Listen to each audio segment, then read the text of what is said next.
लालू प्रसाद यादव जी, तेजस्वी जी, केसी वेणुगोपाल जी, दीपांकर भट्टाचार्य जी, Mukesh Sahni ji, comrade Santosh ji, Suhasini Ali जी, कृष्णा अलवारू जी, राजेश राम जी, शकील अहमद जी, Madan Mohan Jha ji, Akhilesh Pratap Singh ji, Manoj Kumar ji, stage पे India गठबंधन के वरिष्ठ नेता भाई और बहनों, आप सबका यहां बहुत बहुत स्वागत, नमस्कार। आपका मूड कैसा है?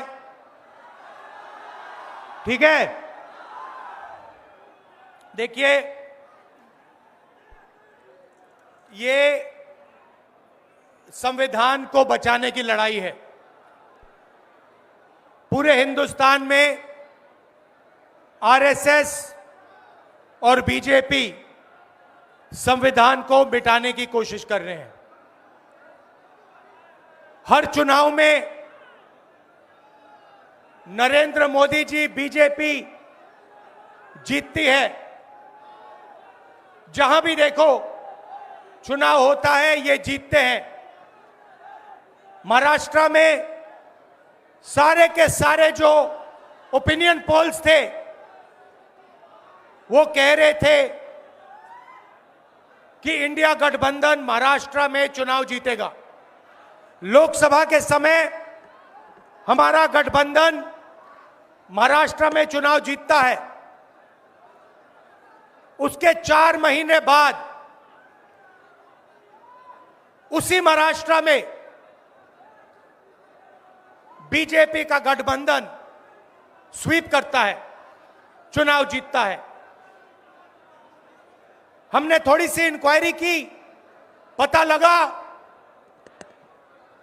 कि लोकसभा चुनाव के बाद इलेक्शन कमीशन ने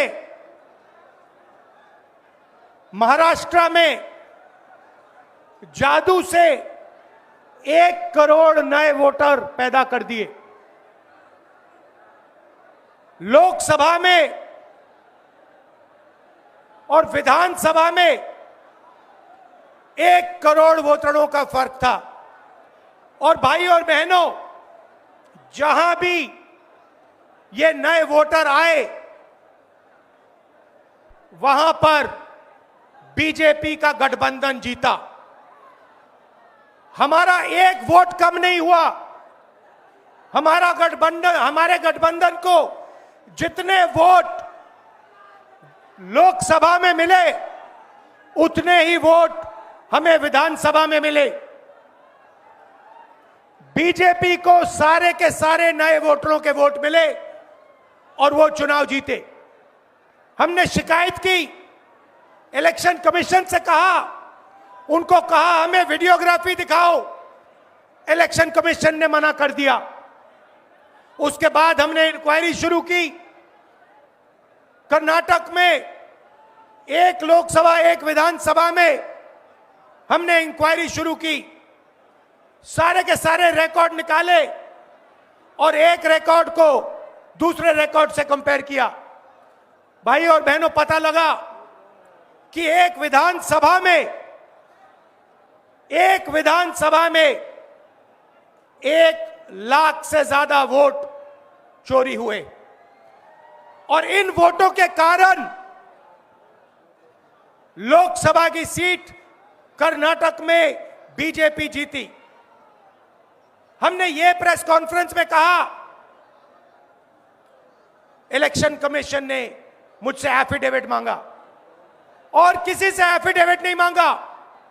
कुछ दिन पहले बीजेपी के लोग प्रेस कॉन्फ्रेंस करते हैं, उनसे कोई एफिडेविट नहीं मांगा। मुझसे एफिडेविट मांगा। कहते हैं कि आप एफिडेविट दो कि आपने जो हमें कहा, आपने जो डेटा रखा है वो सही है। उन्हीं का डेटा है, उन्हीं के आंकड़े हैं, मुझसे एफिडेविट मांग रहे हैं। हमने उनसे सीसीटीवी जो वीडियोग्राफी है वो मांगी, मना कर दी। भाइयों और बहनों, मैं आपको इस स्टेज से कह रहा हूं कि पूरे हिंदुस्तान में विधानसभा के चुनाव, लोकसभा के चुनाव चोरी किए जा रहे हैं।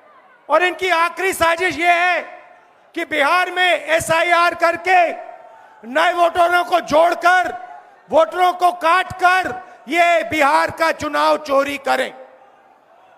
और मैं और हम सब स्टेट से आपको कहने आए हैं कि हम इन्हें ये चुनाव चोरी नहीं करने देंगे। और बिहार की जनता चोरी नहीं करने देगी। क्यों? क्योंकि गरीबों के पास, कमजोर लोगों के पास सिर्फ वोट है और हम वोट चोरी नहीं करने देंगे। और जो इलेक्शन कमीशन कर रहा है पूरे देश को मालूम है। अब ये बात छुपी नहीं है, पहले देश को मालूम नहीं था कि कैसे चोरी की जाती है। हमने प्रेस कॉन्फ्रेंस में साफ करा दिखा दिया चोरी इलेक्शन कमीशन कैसे कर रहा है। और अब हम ये चोरी नहीं करने देंगे। और जहां भी ये चोरी हो रही है, चाहे बिहार में, चाहे महाराष्ट्र में, चाहे असम में, चाहे बंगाल में, हम इनकी चोरी पकड़कर जनता को दिखाने का काम करने जा रहे हैं। भाइयों और बहनों, नरेंद्र मोदी जी और एनडीए अरबपतियों के साथ सरकार चलाती है। आप वोट डालते हो, आपका वोट चोरी किया जाता है और फिर आपका पूरा का पूरा धन 5-6 अरबपतियों को दिया जाता है। हमने पार्लियामेंट में कहा कि हमें जाति जनगणना चाहिए और 50% रिजर्वेशन की जो दीवार है उसे तोड़ना चाहिए। प्रधानमंत्री के सामने मैंने कहा, मगर बीजेपी, नरेंद्र मोदी ने दबाव में आकर जाति जनगणना कह दिया कि करेंगे। मगर मैं जानता हूं कि वो सच्चा जाति जनगणना नहीं करने वाले हैं। वो 50% की जो दीवार है उसे नहीं तोड़ने वाले हैं। और पूरे हिंदुस्तान में कांग्रेस पार्टी, इंडिया गठबंधन जाति जनगणना करवाएगी। 50% की दीवार हम तोड़ेंगे। और ये जो वोट चोरी ये कर रहे हैं, आप देखना, हम वोट चोरी रुकवाएंगे। और एसआईआर की जो सच्चाई है, जो बिहार के गरीब जनता से